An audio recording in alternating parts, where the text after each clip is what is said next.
అత్యంత మూర్ఖంగా, అనాలోచితంగా, పూర్తి బాధ్యత రహితంగా, అసలు చరిత్ర గురించి కనీస అవగాహన కూడా లేకుండా, ఉద్యమం గురించి కనీస అవగాహన లేకుండా ఇవాళ తెలంగాణ తల్లి విగ్రహ రూపురేఖలు కూడా మార్చేస్తానంటూ తెలంగాణ అస్తిత్వం మీద ఏదైతే ఈ ప్రభుత్వం దాడి చేస్తున్నదో ఆ విషయంలో కూడా తెలంగాణ ప్రజల్లో విపరీతమైన ఆవేదన ఉంది. వారి ఆవేదన కూడా గొంతుగా బీఆర్ఎస్ పార్టీ నిలుస్తుంది. తప్పకుండా రాష్ట్ర ప్రభుత్వం చేస్తున్న ఈ దుర్మార్గమైన పనిని కూడా మేము శాసనసభలో, శాసన మండలిలో నిలదీస్తాం.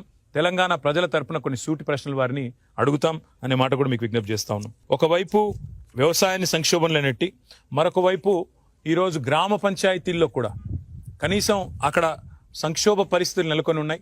అక్కడ కనీసం పిచికారి మందుకు కూడా పైసలు ఇచ్చేవాళ్ళు లేరు. వాళ్ళ సర్పంచులు ఇప్పటికే లేరు. ఆ తాజా మాజీ సర్పంచుల బిల్లులు కూడా ఇచ్చే దిక్కు లేదు. కనీసం ఉన్న సెక్రటరీలకు కూడా డబ్బులు ఇచ్చే పరిస్థితి కూడా ఈ ప్రభుత్వానికి లేదు.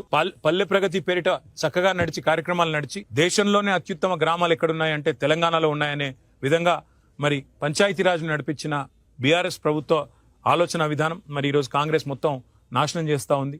ఈ విషయంలో కూడా గ్రామీణ ప్రాంతాల ప్రజల తరపున తప్పకుండా, గ్రామాల ప్రజల తరపున, గౌరవ తాజా మాజీ సర్పంచుల తరపున వారి ఆవేదనను కూడా రాష్ట్ర ప్రభుత్వ దృష్టికి తీసుకొస్తాం, వారిని ప్రశ్నిస్తాం.